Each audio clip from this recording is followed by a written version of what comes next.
Alléluia, alléluia, alléluia. Bienvenue à l'IJC International Ministry. Vous entendez cette ambiance, c'est l'ambiance de sainteté, l'ambiance de profondeur. Eh bien, nous venons donc aujourd'hui, je viens à vous aujourd'hui pour clôturer notre méditation. En réalité, on ne clôture pas une méditation. Chacun doit continuer à chercher la face du Seigneur, mais pour ce programme de 21 jours, nous venons à terme de ces 21 jours. Je crois que dans votre vie privée, vous avez dû remarquer des choses. Il y a bien des choses qui vont aussi se passer après ce 25 février. Nous allons d'abord prier Dieu d'Abraham, Dieu d'Isaac, Dieu de Jacob. C'est ton nom pour l'éternité, de génération en génération. Nous te rendons grâce parce que tu nous rassembles encore aujourd'hui pour connaître de toi. C'est ton vœu le plus cher. Que l'Église te connaisse comme Moïse t'a connu, comme le grand roi David t'a connu, et bien d'autres encore de notre génération. Merci Seigneur pour ce que tu es en train de faire. Peut-être même que l'œil ne voit pas, que l'oreille n'entend pas. Tu es en train de faire des choses dans la vie de tous ceux qui suivent ce programme. Merci pour ce que tu vas faire aussi après. Au nom puissant de Jésus-Christ, je remets aujourd'hui entre tes mains tous ceux qui suivent ce programme, tous ceux qui recherchent ta face. Manifeste-toi sans tarder. Au nom puissant de Jésus. Saint-Esprit, maintenant parle à ton peuple, enseigne. Au nom de Jésus-Christ, enseigne, ouvre les cœurs fermés. Attendez les cœurs endurcis par des événements. Au nom puissant de Jésus-Christ, allume la joie dans les cœurs tristes. Cause des événements de ces temps-ci. Au nom puissant de Jésus, je couvre cet endroit par le sang de Jésus. Et toi aussi, qui me regarde, sois couvert par ce sang. Au nom puissant de Jésus-Christ, nous avons prié. Amen. Alléluia. Un très bon dimanche à tous. Je suis content de vous retrouver aujourd'hui pour passer ces moments de sainteté ensemble. La parole de Dieu. La parole de Dieu, ça veut dire que nous sommes avec le Père là maintenant. Avec lui, avec le Saint-Esprit, avec le Seigneur Jésus-Christ. C'est donc des moments saints. Et bien sûr, si nos cœurs sont aussi saints, voilà la condition. Donc voilà, aujourd'hui, nous allons arrêter, n'est-ce pas, considérant les 21 jours, comme j'ai dit à l'entame, la méditation ne s'arrête pas. La recherche de la face du Seigneur ne s'arrête pas. Nous allons d'abord corriger le quiz et puis je vais vous conduire sur le thème d'aujourd'hui, n'est-ce pas, pour clôturer ce programme de 21 jours, pour vous nourrir spirituellement et les gens seront impactés. Ceux qui sont attentifs seront impactés. Ils vont connaître les mêmes choses que les anciens ont connues, ce que moi je suis en train de connaître. Vous comprenez? Donc, sois attentif, abonne-toi déjà à cette chaîne pour recevoir ce genre de grâce, pour recevoir cette nourriture solide. C'est ça qui te conduit directement, n'est-ce pas, au lieu très saint, et plus tard à Jérusalem, à la nouvelle Jérusalem, avec le Père. Ce n'est pas le reste. Non, ce n'est pas de la distraction. Ce n'est pas les discours de sagesse, mais la parole prêchée avec autorité. C'est l'Esprit qui prêche. Et tu peux le ressentir. Chaque fois que tu écoutes les vidéos, ces vidéos, Il faut avoir une posture spirituelle pour recevoir. Tu peux te mettre à genoux et tu reçois pendant que la parole passe. Alléluia. Nous allons corriger très rapidement le quiz, le dernier quiz donc, qui était basé sur, n'est-ce pas, qui était basé sur la première épître de Jean et le chapitre 2. Ton devoir était quoi? Tu as eu combien de jours? Est-ce que tu as trouvé? Le Saint-Esprit t'a guidé. Lis et médite sur 1 Jean chapitre 2 et trouve le verset biblique où l'apôtre Jean, animé par le Saint-Esprit, exhorte l'Église à pratiquer l'intimité avec le Seigneur Jésus-Christ pour assurer son salut. Pour assurer son salut. Alléluia. Quand tu médites, tu devrais normalement aussi avoir des références. Le Saint-Esprit t'envoie dans des références. Nous aurons une référence aujourd'hui pour appuyer le verset biblique qui nous semble être le plus approprié, parlant donc de la pratique de cette pratique d'intimité avec le Seigneur Jésus-Christ. Je vais te dire ici que tous ces apôtres, les 12, ont pratiqué cette intimité. Ils ont vu le Seigneur non seulement à Jérusalem, ils l'ont accompagné à l'enlèvement, à l'élévation au ciel, à Béthanie, mais ils l'ont donc vu aussi chacun dans sa pratique privée de l'intimité avec le Seigneur Jésus-Christ. Même l'apôtre Paul, quand il arrive aussi, beaucoup d'années après, pour faire le ministère, parce qu'il a été appelé, mais il n'était pas avec les 12. Il va aussi avoir une rencontre personnelle avec le Seigneur Jésus-Christ et il va pratiquer cette intimité.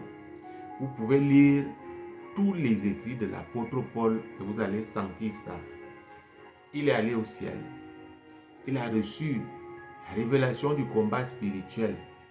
Donc, voilà pourquoi l'apôtre Jean a parlé ainsi. Je vais dévoiler le verset biblique. Eh bien, c'est le verset 28. Le verset 28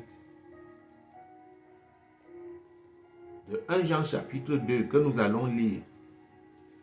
Donc, tu vois que si tu as lu le chapitre 2, que tu n'as pas terminé, alors tu n'as pas trouvé. Il fallait terminer. Les bonnes choses se trouvent en profondeur. Dans la profondeur, c'est dans la profondeur qu'on trouve de très très bonnes choses. Dieu aussi est profond, Dieu n'est pas superficiel. Donc, et voilà, nous lisons. Et maintenant, petits enfants, demeurez en lui, afin que, lorsqu'il paraîtra, nous ayons de l'assurance et qu'à son avènement, nous ne soyons pas confus et éloignés de lui. Eh bien, il s'agit des derniers jours. Il s'agit de ce grand jour, le jour de l'enlèvement, qu'on soit vivant ou qu'on soit dans la tombe.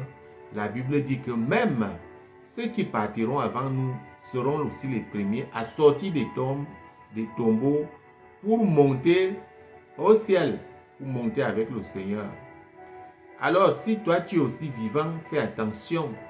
Ce n'est pas tout le monde qui partira.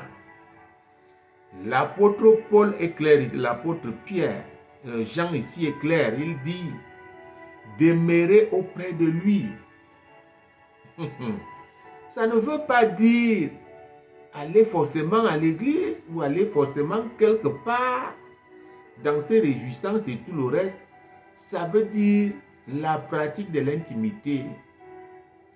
Toi et lui, ça se passe entre deux personnes. Il est l'époux de ton âme. Tu dois travailler à devenir épouse. Et c'est comme ça l'intimité avec les deux. Il n'y a pas une autre personne. Ça se passe entre toi et lui. Voilà la vraie vie, n'est-ce pas, d'un chrétien. Un chrétien spirituel. Un chrétien qui sait pourquoi il a été appelé, il sait pourquoi il est là. Non, je vous dis, ne vous amusez pas avec cette affaire. L'Église doit s'arranger à être obéissante. Hébreu nous dit, l'apôtre Paul, dans Hébreu a dit que le Seigneur Jésus réserve un salut éternel à tous ceux qui sont obéissants, à tous ceux qui obéissent. Comment voulez-vous que le Seigneur dise? Il y a un commandement dans l'évangile de Jean, n'est-ce pas, chapitre 4, qu'il dise que notre Dieu est esprit. Il faut que ceux qui l'adorent en esprit et en vérité. Voilà les adorateurs que le Père recherche. C'est un commandement du Seigneur. Mais est-ce qu'aujourd'hui l'Église est parvenue à ce niveau? Le Seigneur lui-même donne un ordre aussi. Il dit dans Jean chapitre 12 verset 26 que là où je suis, là aussi sera mon serviteur. Mon serviteur doit me suivre, je paraphrase, il doit me suivre. Il doit être avec moi. Chers frères et sœurs en Christ, vous pensez que cette parole, elle est abstraite? Non, je vais utiliser ce terme. Cette parole est physique. Voilà, pour étayer, pour illustrer, la compagnie avec le Seigneur est même physique. C'est-à-dire que tu dois avoir la preuve qu'il est bel et bien là. Je vis cette preuve chaque jour. Vous comprenez? Je la vis chaque jour. C'est pratique. Il a dit, là où je suis, là aussi sera mon serviteur. Vous pensez qu'il parlait des apôtres? Il savait que physiquement, il devait les laisser. Vous comprenez? À cette époque, ils n'étaient même pas ses serviteurs. Ils étaient à l'école. Ils étaient au training. Le Seigneur parlait de ce moment-ci. Si tu veux demander, lui, il va te prouver ce que je suis en train de te dire. Il parlait de ce moment que nous vivons ici, de cette époque-ci. Tu as été appelé pour être son serviteur. Et alors, où es-tu? Où es-tu? Quand tu portes le micro, tu vas prêcher chaque jour. Tu dis, tu sers le Seigneur. Mais il a dit que celui qui me sert doit me suivre. Est-ce que, en dehors de cette affaire de micro à l'église, tu es donc avec lui? Lui, il a toujours été avec le Père dans sa mission terrestre. Il repartait la nuit. Les disciples le cherchaient et d'autres qui venaient pour les guérisons et les miracles et pour le pain. Mais lui, la nuit là, il partait. Avant même 18 heures, il avait déjà disparu. Il allait rester avec Dieu, avec le Père, pour que le Père l'impacte encore, pour que le Père l'enseigne encore, pour que le Père le recharge, comme on recharge les batteries. C'est ça que nous faisons. Quand je sors de là, quand je sors du lieu très saint, quand je sors de ce que nous appelons communément prière, en fait, c'est la pratique de sa présence à notre niveau. Au niveau où l'Église doit être. Quand je sors de là, je suis chargé à bloc. Vous comprenez, je pèse. Donc, le Seigneur lui-même repartait. Chaque nuit, monsieur le chrétien, madame, mademoiselle la chrétienne, tu dois être là chaque nuit, dans un endroit fermé. Chaque nuit, quand tu as fini avec la famille, quand tu as dormi, alors tu dois te lever, aller t'asseoir dans un coin aménagé, toi et lui seul. Tu vas voir ce qui va se passer. Tu vas voir ce qui va se passer. Va t'asseoir à cet endroit. Reste là. Reste là. Si tu ne sais pas prier, reste seulement là. Tu lui dis, je suis venu, comme ton serviteur m'a dit. Moi-même, je veux cela. Je suis venu te rencontrer, manifeste-toi. Vous comprenez? Ça peut paraître bizarre, mais c'est la voie. Je vais te dire ici que j'ai cherché le Seigneur pendant 40 jours de jeûne. Je voulais qu'il m'amène aussi comme il avait amené mon leader. Or, je faisais une erreur. On n'imite pas dans cette affaire. On n'imite pas.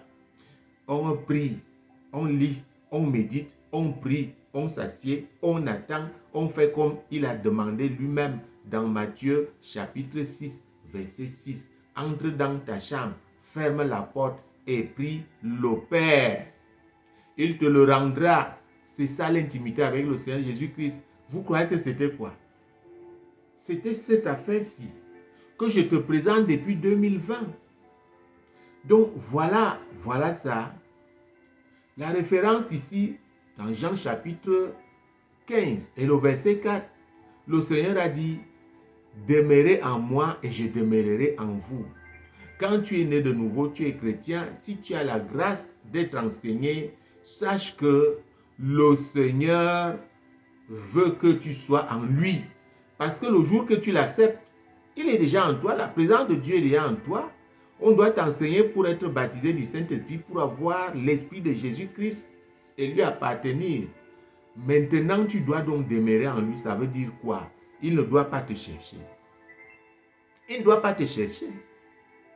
Oui, en esprit. Je vous ai montré cette parole dernièrement dans Galates. Faire en tout temps, n'est-ce pas, toutes sortes de prières par l'esprit. Et faites-le de manière persévérante. Voilà la chrétienté, chers frères et sœurs en Christ. Ce n'est pas le dormir, le boire, le danser et tout le reste. Les chrétiens de dimanche. Ce n'est pas ça la chrétienté. Je suis ici pas pour rechercher les membres. Non, j'ai déjà dépassé ce niveau-là. Pour rechercher ceux dont le nom est inscrit dans le livre de vie et qui ont juste besoin d'un canal pour être sauvés. Pour être sauvés. Il se trouve que toi qui m'écoutes là, ton nom est dans le livre de vie. Toi qui viens de trouver cette vidéo, ton nom est inscrit dans le livre du Seigneur. Voici le canal. Voici le canal qui te conduit à la Nouvelle Jérusalem. Tu as tant souffert, mais tu ne sais quoi faire. Tu n'as su quoi faire jusqu'aujourd'hui. Tu es allé à gauche, tu es allé à droite, tout ton argent est parti. Tu as suivi des gourous, des faux prophètes. Ils ne t'ont jamais donné cet enseignement. Tu continues de te poser les questions. Où est le Seigneur Jésus-Christ? Où est-il? On dit viens en Jésus, viens en Jésus. Ils sont là. Ils font des campagnes dans des quartiers. Ils ont des cellules partout. Ils ont plusieurs églises. Mais jamais ce que je t'enseigne là ne sort de leur bouche. Jamais. Tout tourne là autour des prophéties, de l'argent et puis des voyages et tout cela. Le voyage, tu ne vas le faire que si Dieu a prévu. Ah oui, continue de donner ton argent dans ces histoires. Ah, donne l'argent, tu vas voyager. Non. Je vais te dire une chose. Par l'esprit, je ne sais même pas, j'étais même encore païen. J'ai prophétisé sur mon voyage aux États-Unis. Et quand le Seigneur, j'ai connu le Seigneur, ça s'est confirmé par un apôtre que le leader avait envoyé. Il a parlé sur ma tête. Il a dit, tu iras aux États-Unis. Vous comprenez? Lorsqu'on m'arrête en France, j'étais là, païen, petit voyou comme la plupart, sont là-bas, ils ne cherchent même pas Dieu. Ils vivent, je ne peux pas vous dire comment ils vivent. Je ne suis pas là pour exposer certaines choses, mais j'avais une vie bizarre en Europe, en France. Ah oui, quand le Seigneur a sonné la fin de toutes choses, il dit, toi là, tu es né avec une élection. Tu dois me chercher. Et c'est comme ça que je vais prononcer le nom de celui-là. Sarkozy qui a fait trop de mal à l'Afrique. Sarkozy était le ministre de l'Intérieur. Il a lancé la chasse à tous ceux qui travaillaient dans le noir, dans les restaurants, les chantiers et les hôtels. Vous comprenez, je n'avais pas de papier en France. Voilà un peu mon histoire, un pan de mon histoire. C'est comme ça que on m'a pris dans un chantier. J'étais même chef chantier, je dirigeais une petite équipe. Même des gens qui avaient les papiers, mais ils ne savaient pas que moi, je n'avais pas les papiers. Et c'est comme ça que je vais à l'aéroport. On part comme ça de Toulouse jusqu'à Paris. On va me mettre, imagine, avec 2 gendarmes. J'étais escorté et je voyais les gens de mon peuple me disaient, Atara, ça veut dire le père, Atara, c'est comment tu vas au pays? J'ai dit oui. Mais ils ne voyaient pas ces gendarmes. Je leur ai dit, j'ai accepté moi-même de rentrer dans mon pays. Alors, ne me collez pas, restez où vous voulez. Et c'est comme ça, de l'aéroport en aéroport, personne ne savait pas que j'étais escorté. Personne ne savait. Vous comprenez? Et comme ça, on arrive à Paris, à l'aéroport à Paris. Ils me disent que vraiment, tu as un bon métier dans le bâtiment. Tu es jointeur dans le bâtiment en France. Mais où tu travaillais dans le noir, on ne te payait même pas bien. Va chez toi, mais tu peux revenir après 3 mois. On veut ce genre de personnes ici. On ne peut pas te refuser le visa. J'ai prophétisé sur moi-même. Je leur ai dit, la prochaine fois que je sors de mon pays là, ce ne sera plus pour votre France là. Ce sera pour les États-Unis. Vous comprenez, ça s'est réalisé. J'avais dit ça en fin 2004, quand on me renvoie au pays. J'avais dit ces choses fin 2004 et voilà en 2008, je gagne la green card avec toute ma famille. C'est-à-dire que 3 dossiers qui avaient joué, gagner la green card, vous vous imaginez. Et c'est comme ça qu'on se retrouve aux États-Unis. J'avais prophétisé sur moi-même. Donc voilà, chers frères et sœurs en Christ, voilà un pan de mon histoire. Il faut rechercher la face du Seigneur. Eh bien, j'ai peut-être perdu les pédales, mais voici donc ce quiz. Vous demeurez en moi, je demeurerai en vous. Le Seigneur l'a dit, ce n'est pas du mensonge. Eh bien, voilà cela. Quand tu nais de nouveau, ce n'est pas une histoire où tu vas t'asseoir sans rien faire. Non. Il faut chercher activement la face du Seigneur. C'est ce que j'ai fait. Vous comprenez? Donc, je vais conclure cette histoire. J'arrive donc au Cameroun et c'est là où le Seigneur m'appelle. Vous comprenez? Il m'appelle et voilà comment je suis devenu chrétien. Alléluia. Donc aujourd'hui, nous allons terminer par un thème là. Rechercher la face du Seigneur comme Moïse l'a fait et il ne tardera pas car il est fidèle. Dieu est fidèle, je vous dis. Si le grand roi David a dit à Salomon, connais le Dieu de ton père et sers-le. Comment tu peux connaître Dieu? C'est en recherchant la face du Seigneur Jésus-Christ. C'est parce qu'il se manifeste toujours. Avant, vous comprenez, de continuer, je vais te dire que la plus grosse prière, la plus grande prière qu'un homme puisse prononcer, ce que Dieu, où es-tu? Je veux voir ta face. Je veux te connaître, Dieu, si tu existes. Je veux te connaître. Voilà la plus grande prière. Même quand tu es déjà né de nouveau, même quand tu es déjà chrétien, tu es assis à l'église. Parce que le Seigneur l'a dit. Vous comprenez? Le Seigneur l'a dit. Je vais aller très rapidement ici te lire et tu vas comprendre que même étant chrétien, donc ne dis pas que tu es arrivé étant assis à l'église. Tu n'es pas arrivé. Tu es à la porte. Tu es dans, on va dire au parvis. Non, je ne parle même pas du parvis. Ce n'est même pas là le parvis extérieur. Tu es à l'intérieur de l'église, mais tu vois le royaume de loin. Nous allons lire ici ce que le Seigneur avait dit à Nicodème. Tu vas comprendre que tu n'es pas dans le Seigneur pour croiser les bras et ne rien faire. L'entretien de Jésus avec Nicodème. Lisons le verset 3.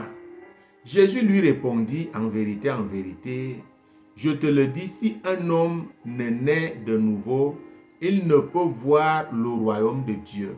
Voilà, tu es né de nouveau, tu es assis à l'église, mais tu vois le royaume de loin.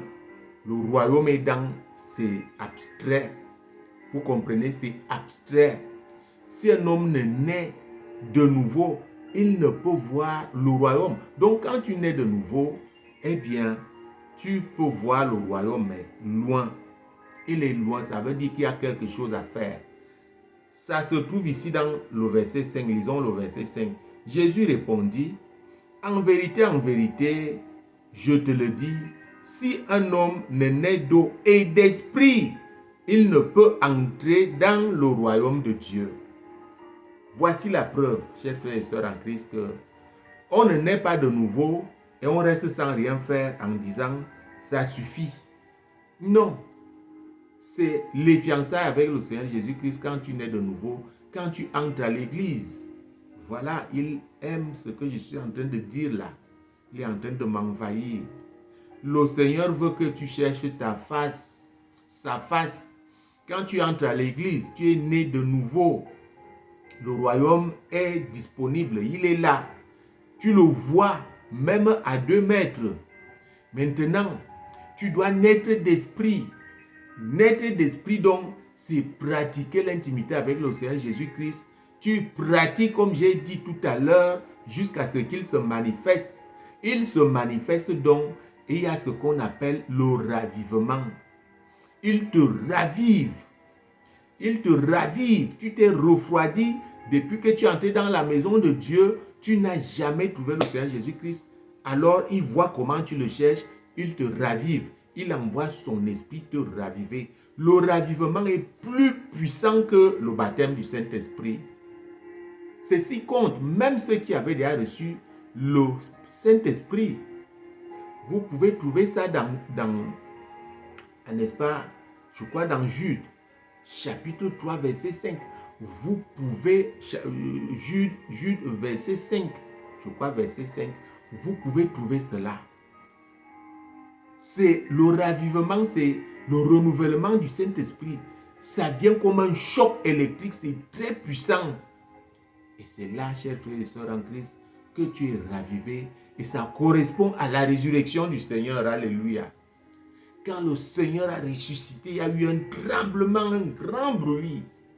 Le ravivement du chrétien où ton esprit est renouvelé, le Saint-Esprit là, vient raviver ton esprit, vient pour la deuxième fois, parce qu'il n'y avait plus rien.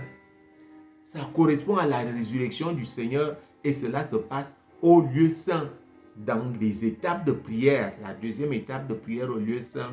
C'est là que ce choc électrique, n'est-ce pas, descend te toucher.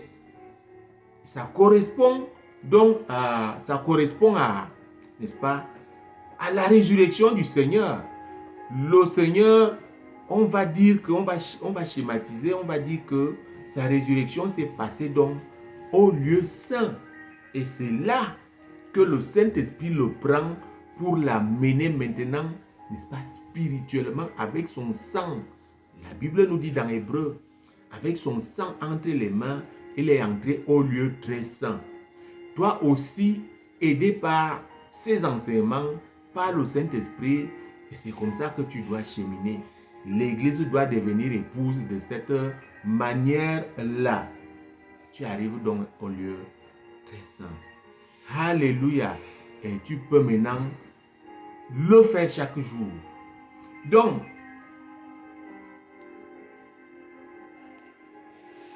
nous allons voir que Moïse, malgré sa proximité avec Dieu, Dieu a parlé avec Moïse. Dieu a désigné Moïse pour libérer le peuple d'Israël qui était en captivité. 400 ans de captivité en Égypte, ça avait été prophétisé à Abraham lui-même. Après ce temps, quand ce temps était révolu, parce que quand Dieu dit que tu vas faire 5 ans de prison pour te punir, même si on fait quoi, il n'enlève pas un seul jour. Donc, quand Dieu avait même ajouté vous comprenez, les 40 ans là, ça venait en ajout parce qu'ils avaient désobéi. En plus, ils devaient faire 1 an dans le désert, ils ont fait 40 ans. Et tous ceux qui avaient 20 ans en montant sont tous morts là. Alléluia. Il y a eu un renouvellement, n'est-ce pas, de génération. Donc, Moïse a été chargé de conduire, de libérer le peuple de Dieu d'entre les mains du pharaon qui n'avait pas connu bien sûr Joseph, un nouveau pharaon qui arrive.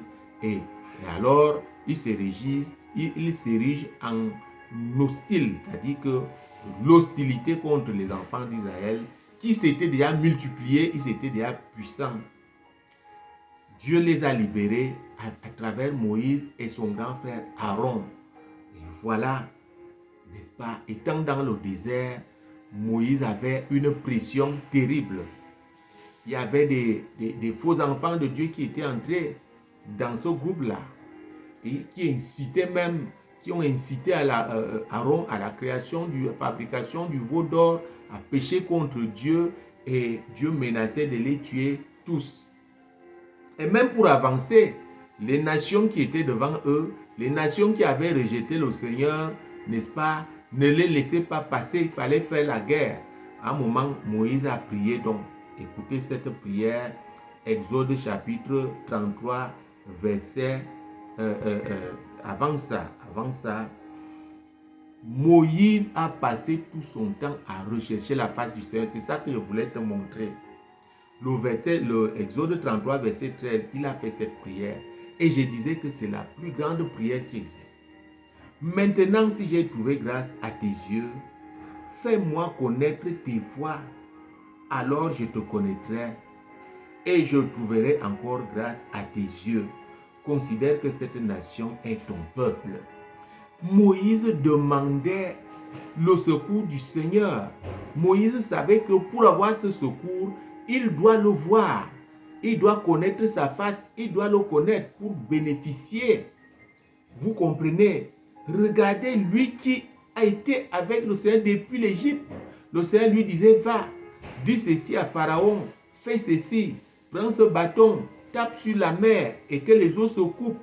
Moïse était avec le Seigneur, mais arrivé, vous comprenez, au désert, il a encore fait cette prière. Combien de fois nous aujourd'hui, si j'ai trouvé grâce à tes yeux, je veux voir ta face. Alors, je te conduis vers une attitude que tu dois avoir. Qu'est-ce qui s'est passé? Dieu a-t-il réagi à la prière de Moïse? Oui. Exode 33, verset 17. L'Éternel dit à Moïse, je ferai ce que tu me demandes, car tu as trouvé grâce à mes yeux et je te connais par ton nom. Alléluia. Vous voyez maintenant, j'ai dit au début que cette prière ne reste jamais sans réaction. Cette prière ne reste jamais sans réponse. Quand tu dis, Seigneur, je veux te connaître, c'est comme ça que même nos frères qui hier étaient musulmans sont devenus chrétiens aujourd'hui. D'autres, parce que quand tu doutes, il faut douter de manière prospective. Il ne faut pas avoir un doute stérile. Si tu doutes, cherche la vérité. La vérité va se manifester. C'est comme ça que les gens qui sont dans d'autres religions arrivent dans le Seigneur en doutant de cette manière, de manière positive, en disant où es-tu? Et si c'est vrai que c'est toi le vrai Dieu dont Jésus a parlé, manifeste-toi, je vais quitter mon Dieu là. En ce moment-là, il va se manifester. Vous voyez, il a réagi. Nous relisons ici le verset 17. L'Éternel dit à Moïse, je ferai ce que tu me demandes, car tu as trouvé grâce à mes yeux et je te connais par ton nom. Vous comprenez? Il appelait Moïse, mon serviteur. Moïse, l'homme de Dieu. Alors je vais te dire aujourd'hui, depuis que tu es dans le Seigneur, est-ce que tu as entendu Dieu t'appeler par ton nom? Si ce n'est pas encore le cas, tu as du chemin à faire. Ça veut dire que tu ne fais rien, c'est dangereux. Tu es là vraiment les bras croisés sans rien faire. Dieu doit t'appeler à un moment donné par ton nom.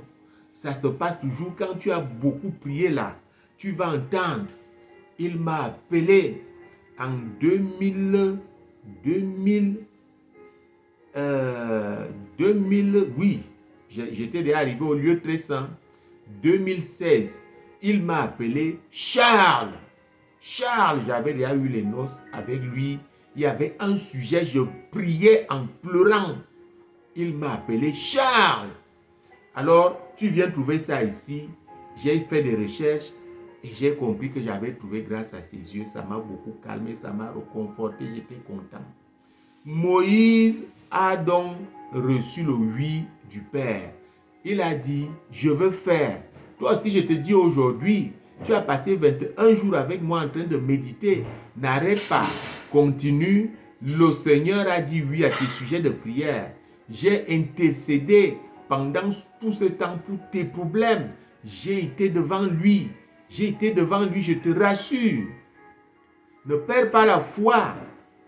Qu'est-ce qui s'est passé par la suite? Quelle a été l'attitude de Moïse après avoir reçu, n'est-ce pas, le oui? Le oui, il y a un bruit, ne faites pas attention à ce bruit-là. Ne faites pas attention, écoutez seulement la parole de Dieu. Donc, Moïse a fait comment quand il a reçu le oui du Père? Est-ce qu'il s'est contenté de cela? Regardons la suite. Le verset 18. Moïse continue, lui dit, fais-moi voir ta gloire. Fais-moi voir ta gloire. Nous allons conclure là. Et la prochaine fois que tu reçois une vidéo de moi, nous allons traiter de ce sujet. Ce qui s'est passé après. Et ça se passera aussi pour toi. Si tu ne te fatigues pas, si tu ne te lasses pas, Dieu se trouve dans la profondeur. C'est comme ça que je fais. Je vais te dire chaque jour, je le cherche de plus en plus, malgré le fait que je demeure en lui, à mon niveau, avec ma petite force, mais le Saint-Esprit m'aide. Je suis devant sa face chaque jour, mais je n'arrête pas. Mais je continue d'ajouter les heures. Je continue de prendre le temps que je donne au monde et de lui donner encore le temps que j'utilisais là pour regarder la télé, voir les mensonges qui se passent là. Beaucoup de mensonges devant l'écran que vous regardez là, sur les chaînes de ces réseaux sociaux. Beaucoup de mensonges. Les gens pêchent comme ils respirent. J'ai pris ce temps-là. J'ai donné ça au Seigneur Jésus-Christ. Et je passe ce temps devant lui. Il dit, si vous demeurez en moi, je demeurerai en vous. Vous comprenez? Plus le Seigneur se manifeste, plus tu le cherches. Et ça ne vient pas de toi, ça vient de lui. Il te donne la force. Il est content parce que tu t'es mis à le chercher. Alors, il augmente tes capacités de le chercher, d'aller en profondeur pour assurer ton salut. Et pour maintenant aussi recevoir des choses. Recevoir des choses. C'est pourquoi le Seigneur a dit lui-même, en ce jour-là, vous n'allez plus rien me demander, mais vous demanderez directement au Père, en mon nom, et vous allez recevoir. Vous comprenez? Aujourd'hui, là, il y a des choses qui se passent dans ma vie. Il y a des choses qui se passent dans ma vie, je vous dis. Si ce n'est pas le ministère des anges, ce que même là, j'exprime un besoin, la chose est déjà là. Il trouve des moyens. Il ne veut pas que mon cœur soit attristé. Moi, si je te dis aujourd'hui, tu as des problèmes, observe-toi, toi-même, observe que tu as un peu lâché du lest. Tu t'es éloigné un peu du Seigneur. Reviens en courant. Reviens en courant. Je vais terminer là pour dire, voici donc l'attitude d'un vrai chrétien. Voici l'attitude d'un chrétien. Celui qui veut être avec Dieu à la Nouvelle Jérusalem doit creuser. Quand il te donne une chose, c'est une occasion pour t'attacher de plus en plus à lui et ne pas de te séparer de lui. Si le Seigneur te donne de l'argent, ne va pas habiter à l'hôtel. Et plutôt, achète une bonne Bible. Si tu n'en as pas, cherche, aménage aussi là où tu peux souvent t'asseoir avec lui. Et puis fais des œuvres. Reste dans le Seigneur. S'il t'a béni, ne t'éloigne pas de lui en disant, oh, je suis gâté. Non. Si le Seigneur t'a guéri, reste dans le Seigneur. Prie de plus en plus. s'il t'a délivré, il t'a béni, en ce moment-là, Satan prend encore ton nom, il met dans la liste noire. Il dit, celui-là, je vais gâter sa bénédiction. Donc si toi, tu ne pries pas, c'est fini.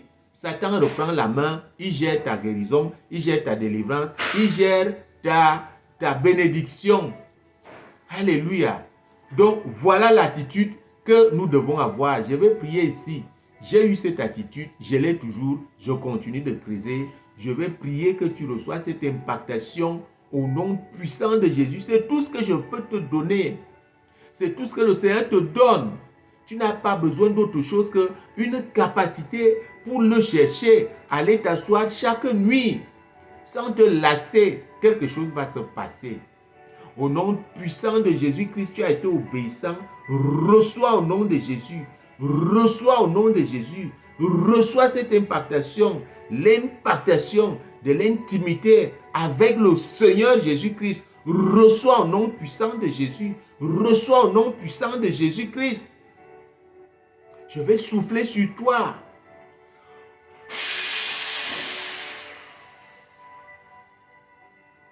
Au nom puissant de Jésus-Christ, nous avons prié. Amen. Partage abondamment cette grâce que tu viens de recevoir. Partage cette vidéo. Beaucoup de gens ne connaissent pas ces choses. L'église. Partage abondamment et tu verras la rétribution du Seigneur. Eh bien, voilà. La prochaine fois, nous allons voir ce qui s'est passé quand Moïse a encore dit au Seigneur, je veux voir ta face. Tu as dit que le Seigneur lui promet, oui, je veux faire ce que tu as dit. Il dit, ok, comme il a dit ça, je vais encore demander plus. Et c'est ça que nous devons faire. Donc, la prochaine fois, ce sera le sujet. Ce sera très intéressant. Ne manque pas au nom puissant de Jésus-Christ.